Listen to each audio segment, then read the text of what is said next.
Well, good morning, everyone. Welcome to this edition of Expert Insights webinar. Um, this is a wonderful topic today. We're going to get to it in a moment. It's partly wonderful because our promise to you, our why, is really to help leaders evolve personally, professionally, and business growth-wise. And oftentimes we have a speaker that can help us with one or maybe two of those, but I'm going to leave it up to you. I have a feeling that you're going to see some impact in all three of those areas today. In addition, we're going to do something a little different today. Normally, the speaker presents and then takes Q&A.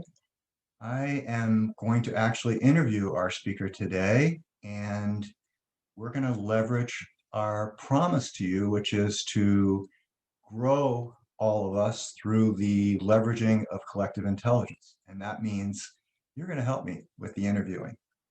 So as we go forward, I'll be asking lots of questions of Alexsys, but I'd really love you to submit your questions into Q&A as well.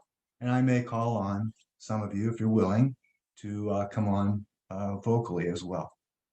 So it is my pleasure, and Alexsys, you can go ahead and light up if you like. It's really my pleasure to be able to conduct this interview with Alexsys Thompson.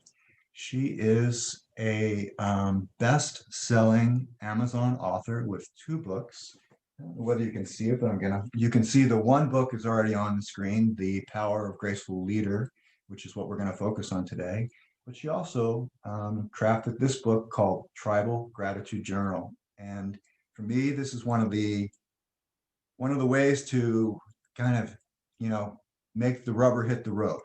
And we'll talk more about that later. Alexsys is also a member of the Forbes Coaches Council and has coached more than 1,000 executives in companies like United, Percheron, Coach Accessories, Anadarko. And I threw one in just to show that there's the all-American companies out there too, and that would be the American Welding Society. I saw that on your on your website. She practices an approach called integrative coaching, and we're going to really see what's at the heart of that as we talk today. The last thing I wanted to mention is that she's also a retreat center founder, builder, and operator in Vermont, and that is called Ubuntu. And I hope that we'll have some time to talk a little bit about that as well. Thank So you. welcome, Alexsys. Thank you. It's good to be here. Yeah, thank you so much for sharing your thought leadership in this area with us. Yeah, my pleasure. Thanks for having me. Yeah. So shall we dive in? Yeah, let's go. Okay. And remember, everyone, please go ahead and submit your Q&A. I will do my best to monitor that as we go along. So I've got a question for you. You know, our folks have been exposed, through our expert insights, maybe through our strategies for success retreat, to our educational components that happen monthly in the forums. We've explored a little bit around servant leadership, and we've explored a little bit about conscious leadership. In fact, we did a whole strategies for success built on conscious capitalism last year. So you make a distinction in your book about the relationship of servant leadership, conscious leadership to graceful leadership, and talk about it as the evolution in a way. So could you kind of just maybe start us off with how you are thinking about that, and really what it does is I think it helps us answer the question, so what is graceful leadership, but in a context, right? Okay. Yeah, no, that's great. Thank you. So I've studied all of those forms of leadership and ways of being, and they're all definitely parts of moving into being a graceful leader. The distinction that I've noticed is that a graceful leader is actually the embodiment of all of those things. So servant leadership tends to be an action oriented or positional oriented framework of, we've all, and most of us have probably heard, lead from behind, lead from the side, don't always lead from the front type of conversations. And Mhm. all of that's true. That moved into situational leadership, which is kind of know where you need to be and be there and do that well as best you can where you are. And then in conscious leadership was just this awakening that I think humanity's going through, and it makes complete sense that it's part of our evolution. That's much more often experienced through our spiritual centers, and then aligning that to our way of being, right? The being and the doing that we do have in the world. Graceful leadership is all of those things. So those are building blocks for sure.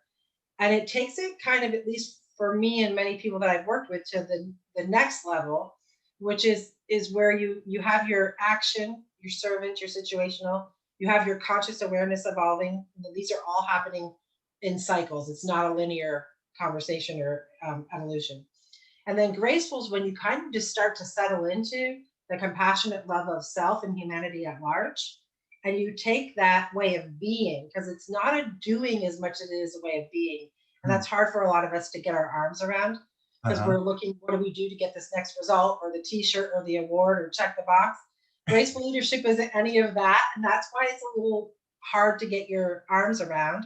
Um, but it starts from a heart-centered activity of really being compassionate and kind to self and really doing your inner work, which is part of what a conscious leader starts to do, and then bringing it right back to body and having it be a way. Graceful leadership is the action of a graceful person. Ah, okay. Well, I'm gonna play Yeah, a little bit devil's advocate and sure. go, that sounds really kind of nice and um, maybe even too nice. Mhm. And so what would be in it for me and my team, my organization for me to embody this Yeah, kind of role, right? yeah. I It mean, does sound really nice. we all, at the end of the day, and you frame it this way in a very Mhm. emphatic repetition of three words. At the end of the day, we're all responsible for results, results, results, right? Yep. Okay. Yeah.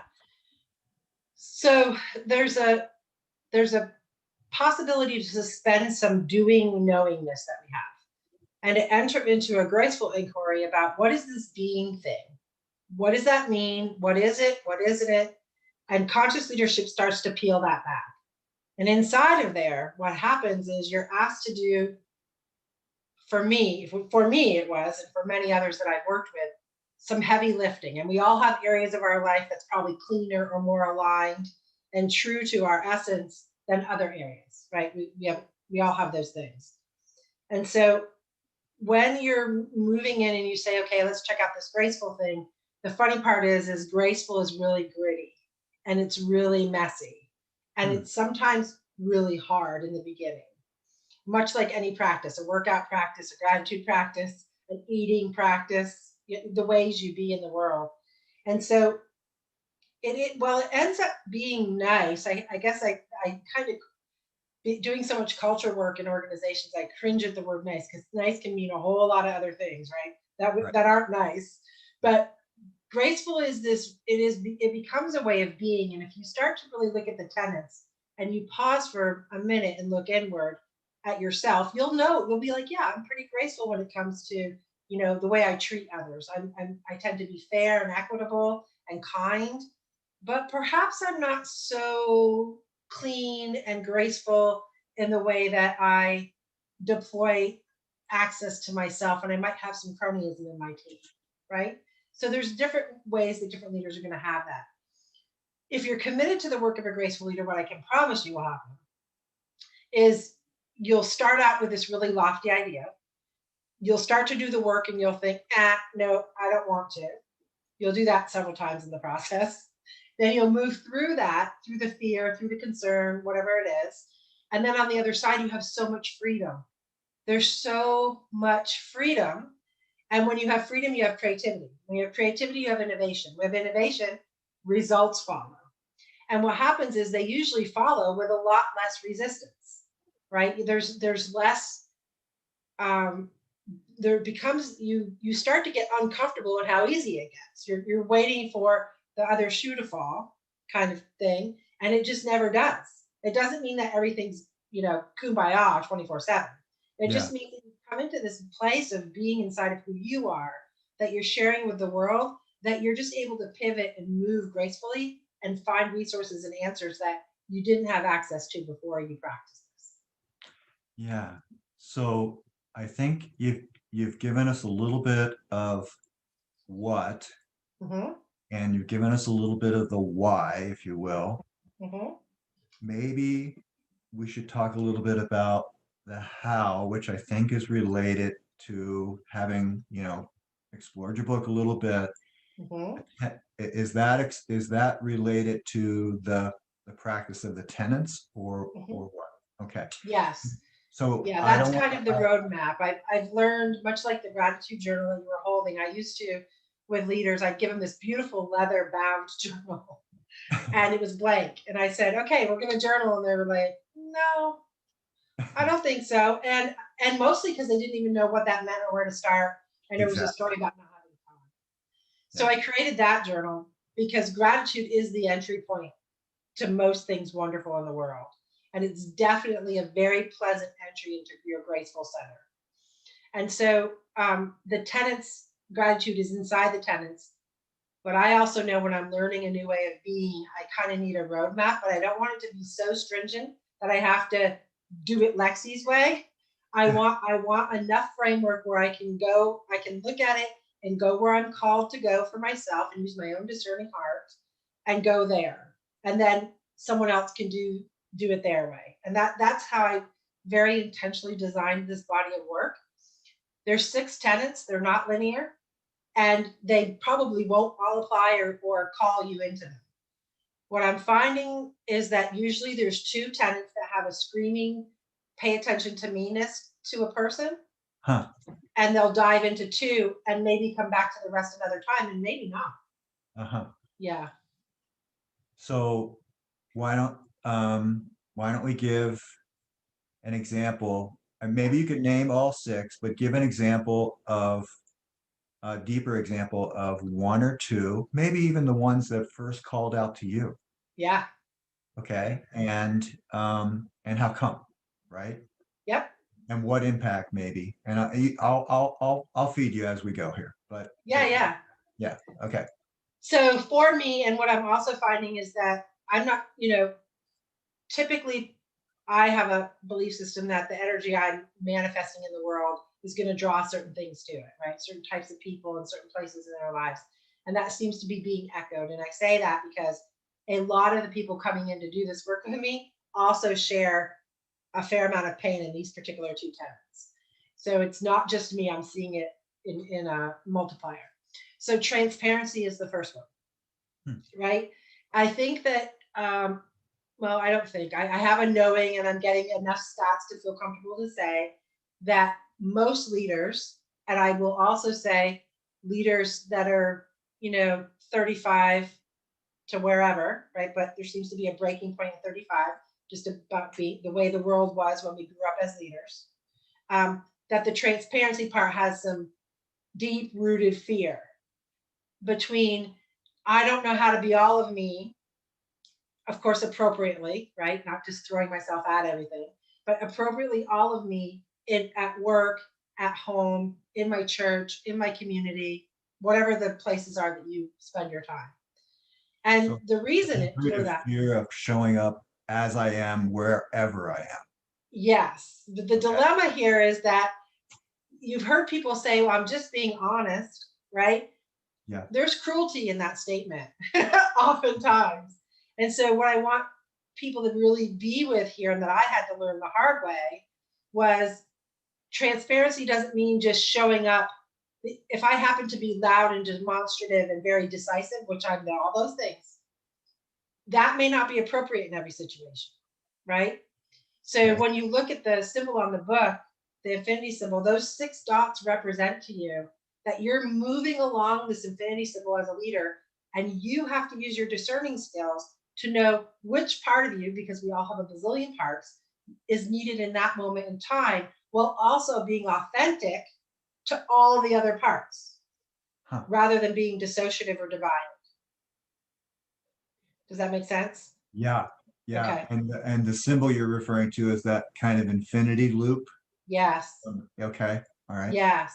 And so you learn that, for example, in my particular case, there are times where being loud and boisterous and very decisive and commanding and controlling is really good, like in a crisis, right? That sometimes the emotions are so high that I bring a level setting energy to it so that people can calm down. We can find our way through the moment.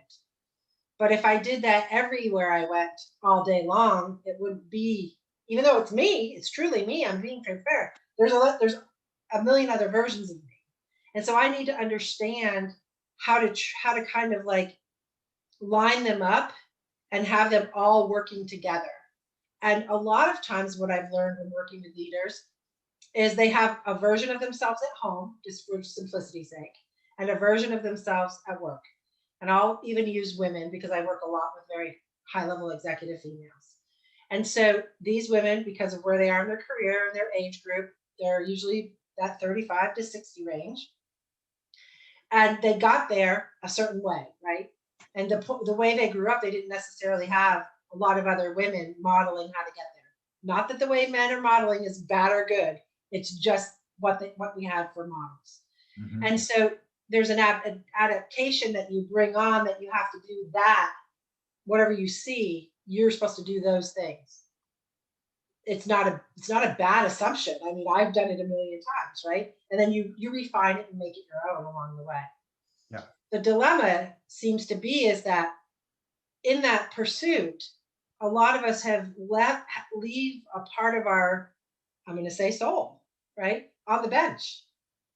And we've bought into this ideology that results at all costs, you know, reduction in workforce. It's just, that's a really big one that I get to see. But there, we leave our heart. It's not that we're heartless.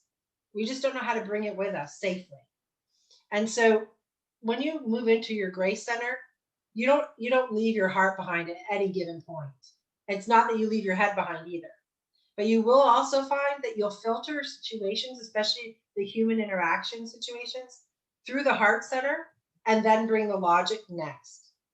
And that's kind of a pivotal distinction for a graceful leader, someone who goes to heart center first. Uh-huh. Mhm. So I know I asked you other parts of this Yeah, question, but I kind of want to take off on what yeah, you're on something you just said now. Going into your grace center, yeah.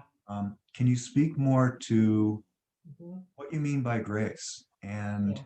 you know, oftentimes when we're using a word like grace, it has a religious context, and I'm not getting that, but Mhm. I want to know how you talk about this so, in a way that um, um, it isn't necessarily religious or from a religion. No, Okay. All right. it definitely isn't. Although your religion may be part of your journey if that's something that is important to you. Mm-hmm. Um, so grace simply is having a loving, connected compassion for self. And self is all of you. It includes your ego, but it is not your ego, right? So it's all the things that make you you. And so when you're able to get into that divine love and caring and compassion for yourself, then you can deploy it in your leadership or in your life, in the way you are being in the world. But so often, and I mean, I'm human, so I'm going to admit this is the case for me at times. I have such negative self talk in a couple of areas of my life. I used to have much more, but I'm cleaning them up. But if I'm sitting over here berating myself for something, but I'm acting to you like it's okay that you're this less than version that I wouldn't tolerate from myself, there's a huge disconnect in authenticity and energetic exchange between the two of us. And you pick up on it, right? Because you're watching me and my words and my body and all other things aren't mirroring up. but maybe you can or can't actually make sense of it, but you know it's there, and it breeds distrust, which we know is a huge problem in our cultures. So, so when you are working in your grace center, it's the area, like if you were to have to draw it, if you think about all the chakras, right? It sits right around and encompasses both your solar plexus and your heart center. So it's your whole midsection, bringing both of those, the heart and the soul, into unity, becomes your grace center. And then you operate from that in tandem, and hopefully you're creating this really nice highway that you can get up and down quickly between your head and your heart, which is the shortest distance and the hardest road to travel sometimes. At least it has been for me. So you're starting from your grace center, you're making discerning, you're using your discerning skills about whatever's presenting itself. And then as you need the logic and the data, which you shouldn't abandon, you'll go up into your head center to get that coalescing. But you don't necessarily start in your head and then, oh, by the way, maybe later on you look at your heart center or your grace center. So, going back to that roadmap, Mm-hmm. and the other expression that I like to use is rails to run on. Mm. So, how does one, in terms of a rails to run on, access, let's say, this grace center that is shifting our way of being and producing results that we weren't getting before? How do we I mean, it seems to me that that's the pivotal thing here is Mm-hmm. how do we develop this way of being? How do we access that, right? Yeah. So in a world that rewards us for being busy and doing, this is hard, right? Because it actually requires you to be very still. And I don't mean just in your body. I mean in your mind, in your heart.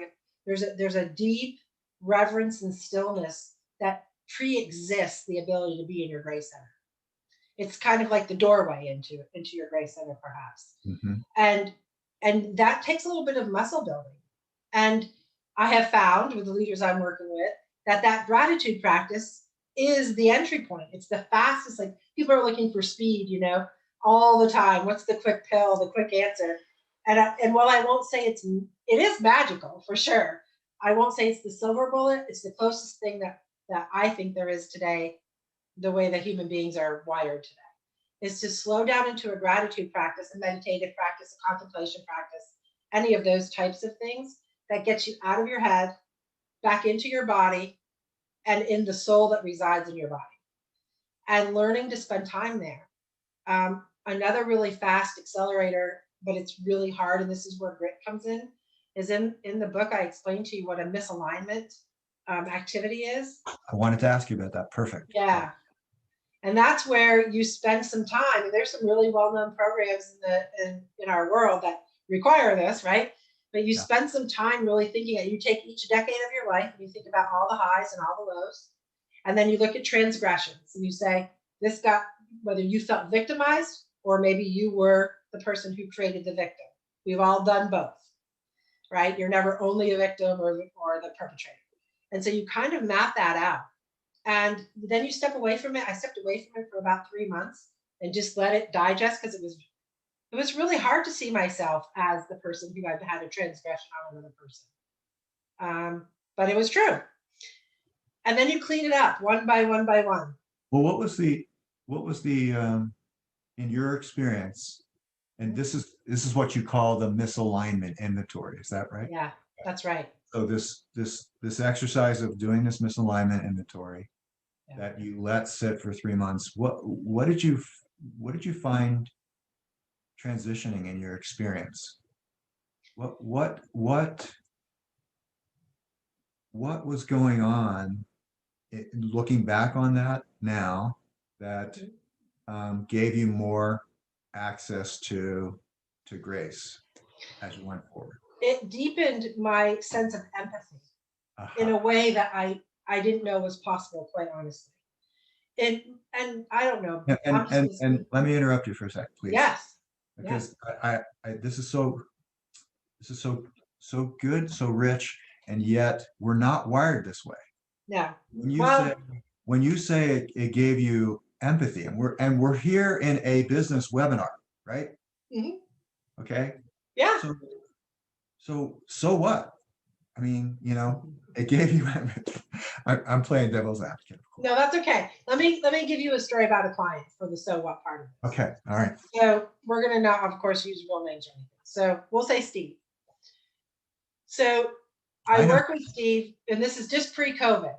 All right, so it's pre-COVID, and they're talking about the need to work from home before COVID came in, Okay. and there was a fair amount of resistance from the executive team. You know, I mean, if you stop and think about it, they have high rents, they're international, they've got all the reasons that this could be a possibly really bad idea.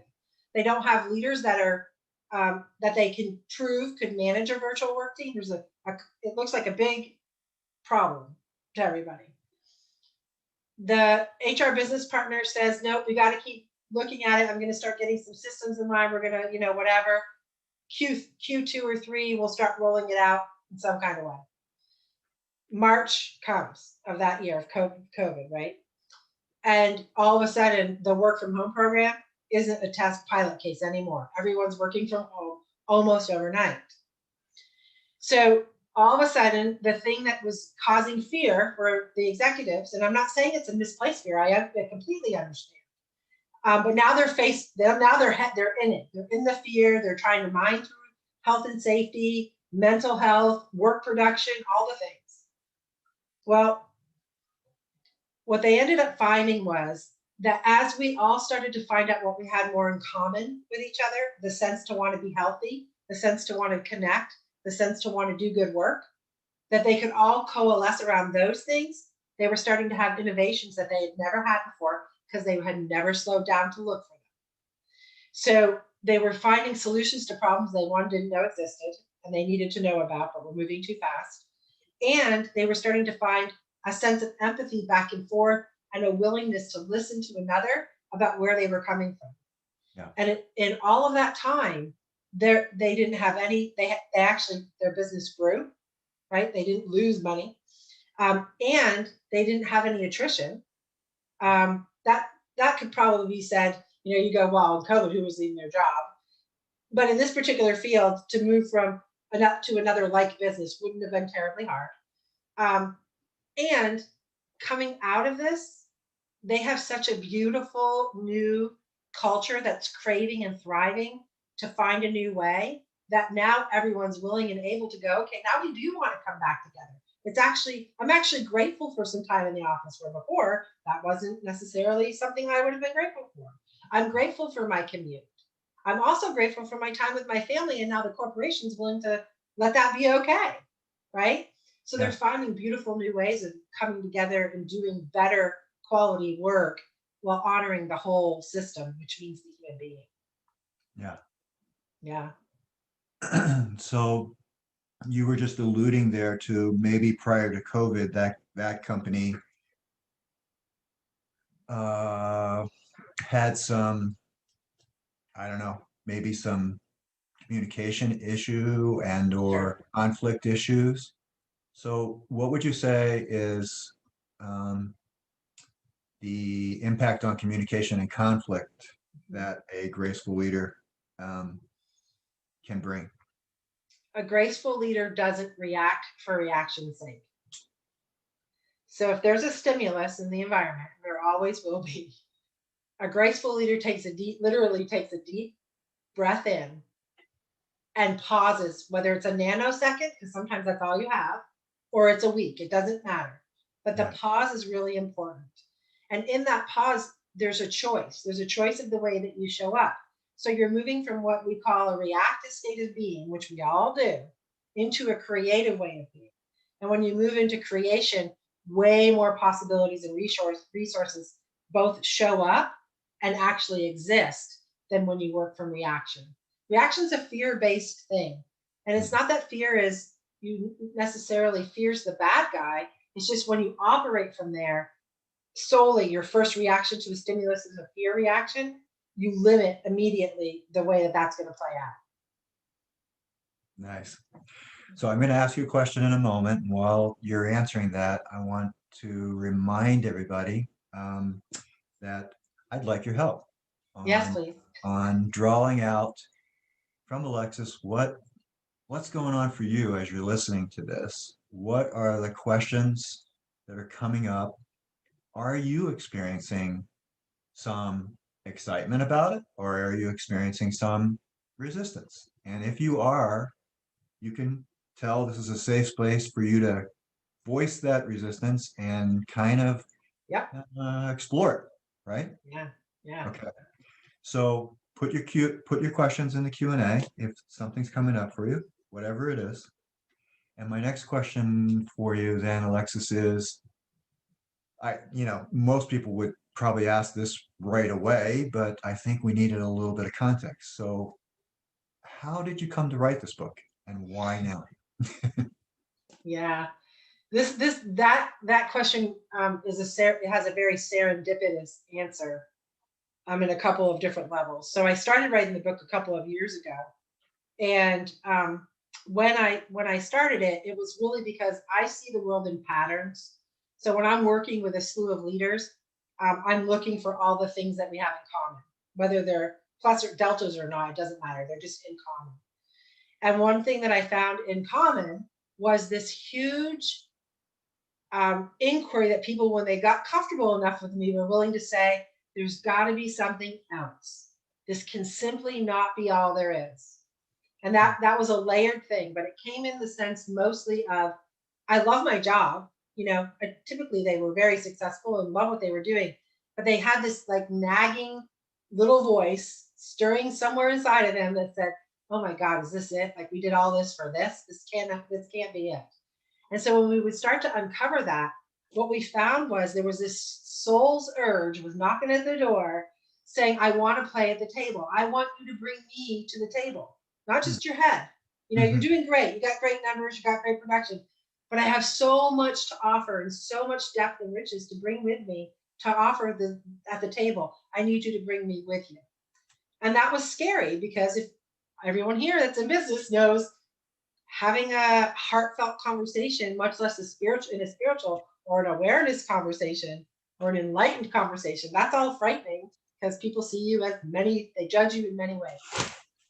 So a lot of this was just being able to get people to be still enough to listen to whatever their voice was saying to them and create the safe place for themselves to show up completely and allow the inquiry to exist however it needed to exist. Sometimes it only happened with the person.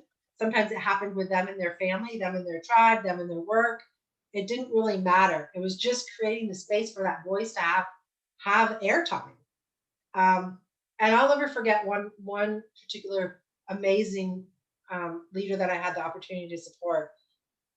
She sat in the stillness for, my gosh, we were quiet for what seemed like 10 minutes. It was probably 2 minutes, right? But silence can be heavy. But we both honored it. And she came out on the other side and she goes, okay, this is it. Like, tomorrow's the day. I'm going to go in wearing what I want to wear to work. She had a very unique way of expressing herself, not inappropriate, just not corporate. Uh-huh. And I'm going to start speaking my absolute love, for what we do in the world. I'm going to start speaking into that love. Huh. Yay. So she goes off and she does it. And we check in 3 months later. The dress code in the company changed because she just let it be easier to be something that didn't necessarily, you were okay if you wanted to do what was always there, but you were equally okay to do something different within, of course, some guidelines, right? But it was a little more comfortable. And she texted me one day and she goes, you're not going to believe it. And I said, what? She goes, we just won a very large multi-million-dollar contract. And it's because I told my client I love them. And I meant it. Like, I meant I love them. Well, this is a perfect segue to a Yeah. question from Barbara Domont. Okay. I'll read it, but I'm going to also light her up, or she can unmute herself, I think. In a Mm-hmm. second, I'll do that. But, you've just given a couple of ways of what she's looking for. I'm wondering if you can continue to expound. So here's the question. Here it is. It says, Mm-hmm. hi, Alexsys. How can we be a graceful leader on a daily basis? Very concretely. Yeah. Okay. I this love this this goes question. back to those rails again, right? Or that, Yeah. yeah, Can yeah. you hit the second slide in the deck on our screen? Yes, I Or is can. that going to screw us Give all me, up? yeah, give me a second. Yeah, okay, I'll dig in. Yeah. So thank you for the inquiry. And that would be something I would ask, like, okay, so it sounds great. What do I do with that? So I get it. So the answer is always the same. If you don't have a gratitude practice, develop one. If you have a gratitude practice, deepen that practice. There's a bazillion ways to do it. You can literally Google gratitude practice, and there'll be a plethora of journals show up. There'll be a whole bazillion articles about other ways to be in gratitude if writing isn't your thing. There's the Greater Good Center in Berkeley, California, that has done a large body of scientific work around gratitude. So if you have a more analytical desire to understand the science, because there's now science behind gratitude, you can go get all the papers and data that you would like to support the possible need to hear why start this gratitude. It includes expressing the gratefulness that you have and reverence you have for people, sure, some material things, definitely experiences, our world at large. But it's so much deeper. There's a point in your gratitude practice, and for me, it came in at about the 9th month that I was really consistent. And that's a whole other story and interview.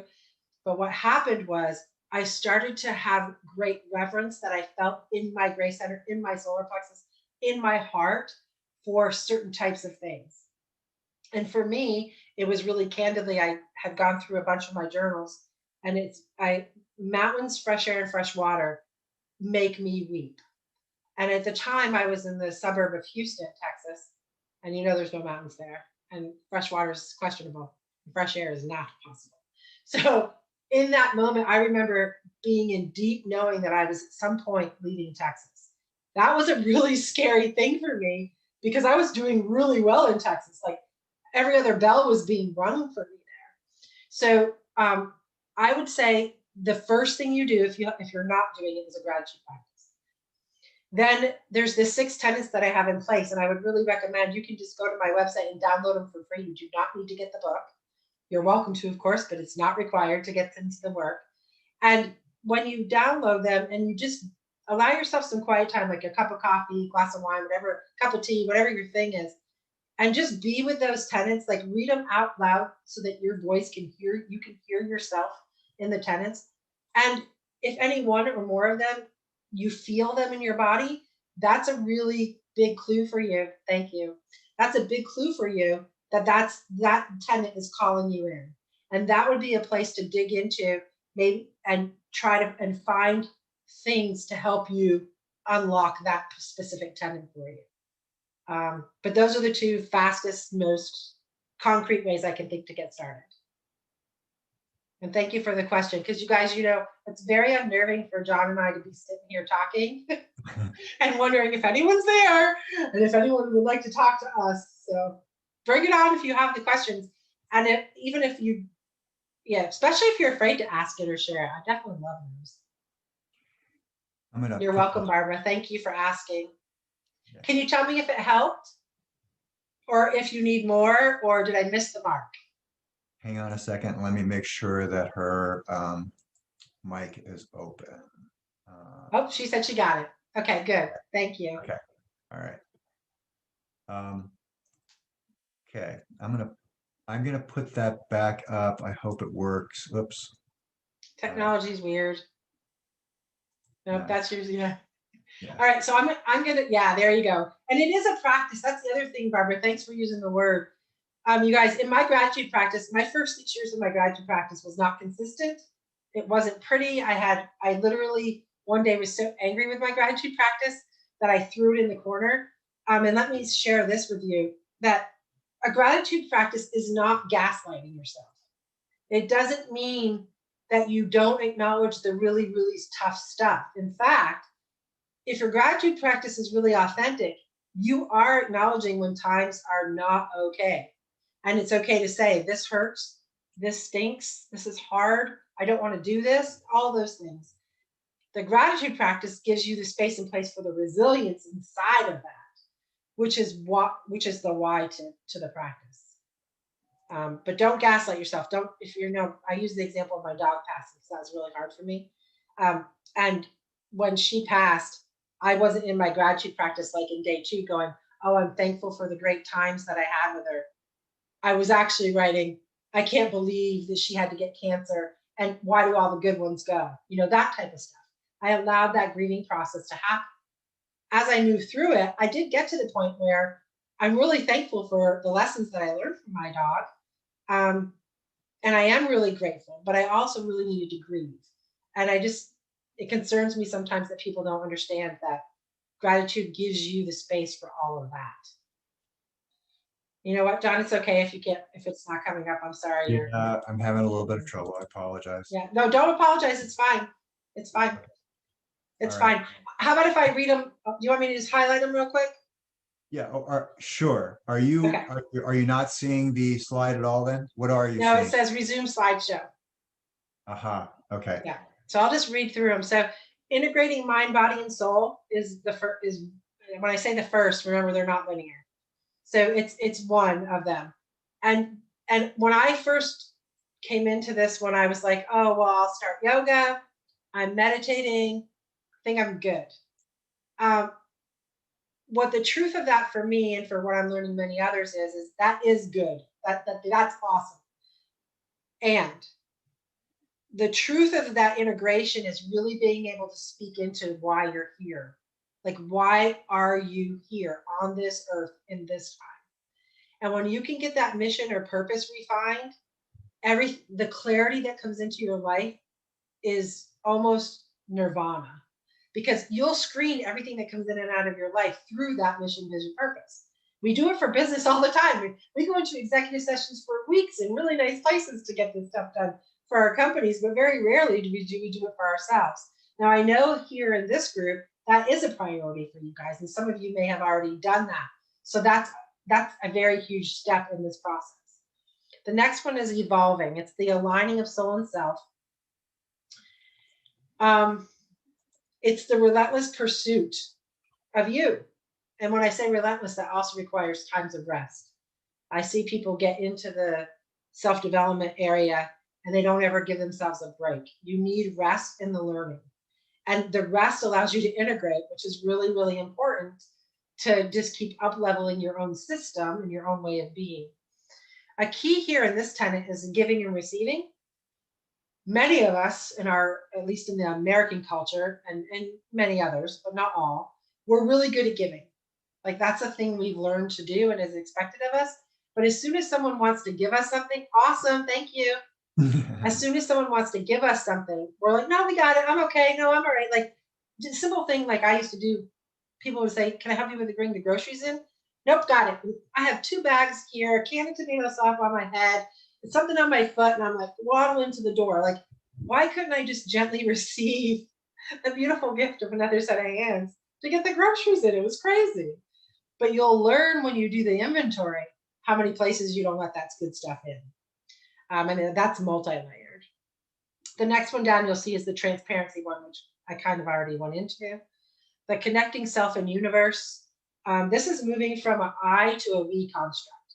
So as a leader, well, as a coach, when I'm coaching, working with leaders, I always listen to the language because it gives me a really big tip. If they say my, I, my, I, I'm like, okay, that's where we are. Great. So I know where we are. But ideally, if you're moving into your heart center and your grace center, there are going to be I and me statements. They don't evaporate. However, you don't lead with them. It is a we construct that you're moving into. The truth is, if you nailed your production, you didn't do it alone. And when you claim that as your own, you are doing a harm actually to everybody else. On the other side in the book, I also explain that when you're a leader who has a humble heart and your team wins an award and some won, they can take all 1,800 of you up on stage. So someone needs to go receive the award or the gratitude or whatever it is. That there are times where you are the person that goes and gathers the gift to bring it home to the rest. So there's this balance in humility. That there's a good story in the book about this there if you're curious about that one. So co-creating and being innovative. This is kind of one that people struggle with a little of the understanding, but it really is just the next layering on of the we. It's understanding as a leader, and some of us are already really good at this intuitively, about who the right team is, how to get the best out of everybody, have their best version show up, while also producing, while also holding on accountability. And others of us struggle here. So this one would probably call you in if you feel like you're hitting a wall with production or results with a team, and or creating diversity in your team. And this was the second tenet when John asked a bit ago, what are the ones that you struggled with? And this was my second one. Compassionately powerful. There's a story out there that I think many of us have adopted that says I can either be really compassionate and nice and kind, or I can be really powerful. And I don't know which one to be at any given moment. And your grace center teaches you how to hold both of those things equally in all moments. So as you're coming into any moment, especially your reactionary moments, first you pause, then you dive into the compassionate power that you have inside of yourself as a person and a leader, and you do a really quick discerning assessment about what's needed in the situation. Sometimes it will be you saying, this is what we're going to do, this is how we're going to get there. And other times you'll stand back, you'll call someone else up, and they're going to lead. This is where that infinity symbol comes in. All the while holding everyone, including yourself, extremely accountable. Accountability is the bedrock of compassionate power. When everyone's holding their own accountability, and that's clear, that's a whole other thing for leaders to work through. But once everyone knows what it is, everyone holds their own. And when everyone holds their own, everyone rises. And miracles in teams happen. And results, you don't even have to worry if you're going to make the results anymore. You're just concerned to innovate, innovate, innovate. It's a really cool place to be. So, Good job. okay, I hope I'm not talking too fast. So, okay, I'm trying to watch the time, and there's two important things that I want to ask you about further here. And by the way, again, if you have a question, please raise it. A couple of you, please. One is, you and I have talked about, and it's really apparent in the book, that in addition to the entry point being gratitude, there is a very critical, from what you're sharing, need, if you will, to clarify one's own purpose and mission. Could you speak to that and how the best, fastest, I don't know, I know we're in this Western culture that wants everything today or tomorrow, right? Okay, so you get what I'm saying? Yeah. Okay. Okay, so if there was one thing that needs to come first, this would be it. And it's because of what I said when I shared with you the clarity that comes from this process for your whole life. It just gets clear fast. So that makes you a better decision maker, definitely a more empathetic leader. Everything just kind of falls in place once this is really well understood at a cellular level by you, not just a head level by you. So my story is, it took me almost 6 years to get to. My tagline or my reason to live is I create safe places for souls to show up. I do that in my coaching practice, and I'm starting to do that up here at the sanctuary at Ubuntu. But everything I do, if it doesn't fit in that filter, I outsource it, I redirect it, I say no to it, whatever. But it took me a while to get there. I started with a paragraph. And this is going to sound funny to you guys, but this is how I did it, and other leaders are doing it because they're willing to be weird with me. Okay, so you would write out, with some help of a person that knows you relatively well, write down all your strengths, write down the things that people say that they love about you. Ask people if you don't think you know, and just write them down willy-nilly on a piece of paper. Don't edit, don't anything. And then start to tell a story about yourself, about the who that you want to live into, and do it in a paragraph format. And then take it for a spin. Like, tell people, here's my paragraph. I'm going to read it to you. John, does this sound like me? And John will look and go, well, sometimes it sounds like you, but there might be a little bit of hole right here. And this little hole right here, I love you enough to share that hole with you. Then you go, oh, okay, John. And hopefully John was safe and kind and loving. And you go back and you go, okay, well, there we go. That tells you a place to go to do some work to get more aligned and more integrated with the who that you say you want to be on the planet. Trust me, this will evolve. You'll think you have it, and then you'll break it down, and then you'll think you have it, and you break it down, and eventually you'll get there. But that's a really fast way. Another thing is because so many people come to me for this, I actually developed the second gratitude journal for this purpose. So it walks you right through, like in a pretty methodical way, how to get that stuff coalesced into a place. Um, Vision boards are kind of cool. There's lots of cool ways if you look out there how to develop your own vision statement. If you've ever done it for a company, it's not much different.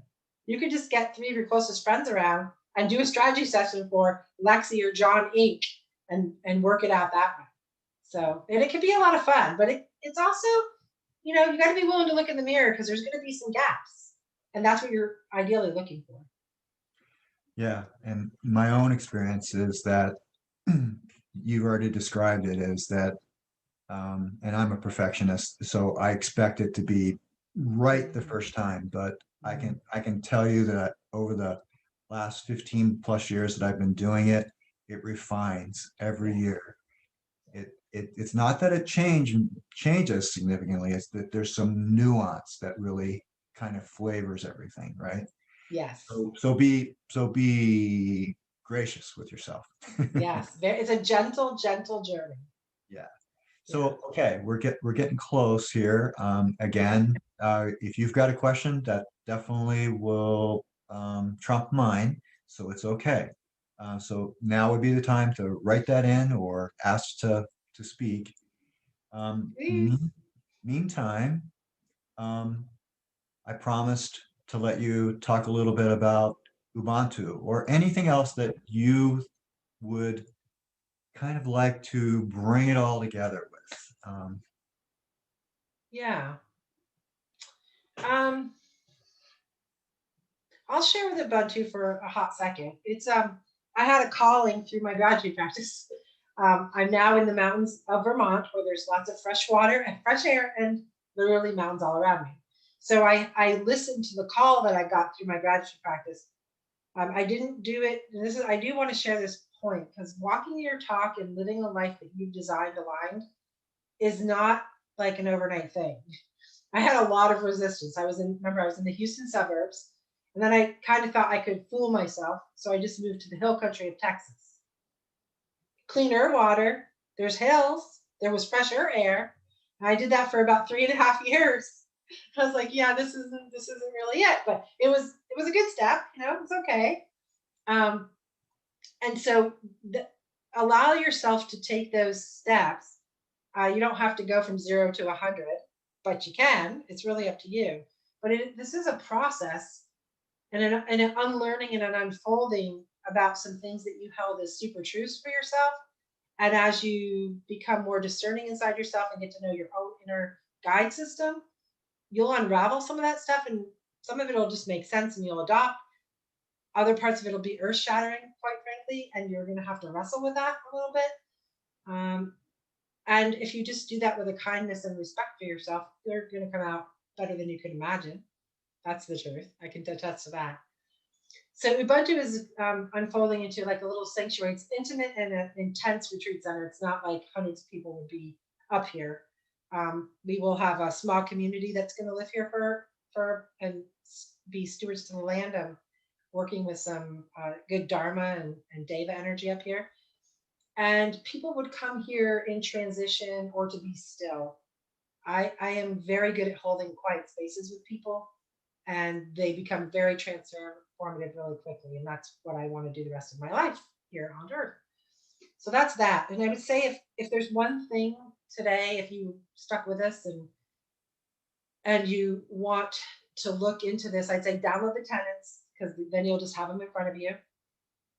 And that's at alexsysthompson.com. And just, I think you have to put your email in. We don't spam you though. I don't even think I've sent a newsletter in the past 3 months. But anyway, you'll have the tenets, and that's just a good thing to get and see if it invites you in. If it does, go for it. And if it doesn't, go find something that does ring your bell. This book, Nor Me, is going to be the answer for everybody. There's many amazing people doing amazing work that you can check out. I will say, yeah, I was wanted to mention because I think part of being graceful and being grateful is being willing to celebrate yourself and others. So I have to practice this because I don't celebrate myself very well. Feels really weird, but I'm going to practice right now. I was excited on the beginning of this month that the book got picked up as one of the top 10, as the number one top 10 by entrepreneur for entrepreneurs, which is what we all are. So that was kind of a fun thing to be kind of in my bailiwick with that. And if you don't have a gratitude practice, that's where I'm always going to say you start. If you have one of those, figure out how to up level it. And if the tenet speaks to you, dive into it. You don't have to get the book to do it, you guys.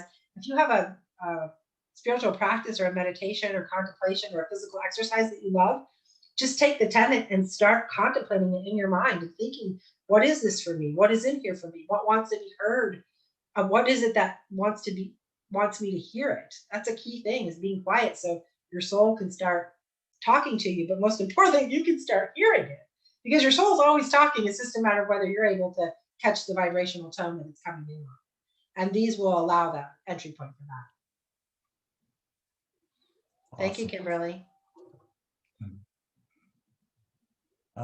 You're seeing that chat. That's Yeah, a nice, very nice that's very activity. nice. Thank you.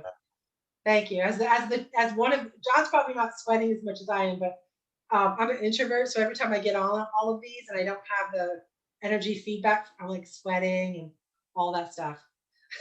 So thank you for the kindness. I appreciate it. Well, that's kind of why we worked out this format, isn't it? Yes, Yeah. yes, I pleaded with John. So she's been very well gracious about the whole thing, and I actually want to encourage you to get the book. Yeah, I think that this is the kind of thing that we almost need I'll speak for myself. I won't speak for all of you. It's like the kind of thing that I need a rationale to give myself permission to then step into it. yeah, I know when I've done this, or when I come at life and work from this level, it pays big dividends. But sometimes I have to, like, in the face of the cultural norm, I have to give myself a rational permission. And yeah, that's there too in the book. Okay. yeah, yeah. It's a pretty practical book on a pretty nebulous topic in the beginning. And I also want to tell you, I just thought of this book club picked up this book. And so I think today or tomorrow is the last day, but if you're a Kindle reader, it's only 99 cents. So it's a cheap buy-in if you want it in electronic format. Yeah. Yeah. Yeah. Now, can I just also acknowledge you, Alexsys? Look at she designed this slide, and she's given some airtime to two other authors on there. One of which is really a favorite author. If you haven't seen Daniel Pink's, Oh, he's awesome. yeah, yeah. I mean, Yeah. talk about giving a rationale to Yeah. evolving our ways of doing things. Uh, Yes. Good work. yeah. All right. Well, it's been a wonderful time spent today as well as leading up to this. Thank you so much. We hope to have you back again Thank you. as you continue to prolifically um, grace us with more rails to run on. Thank you for the invitation and the space to share. It means a whole lot to me. Thank you. All right. This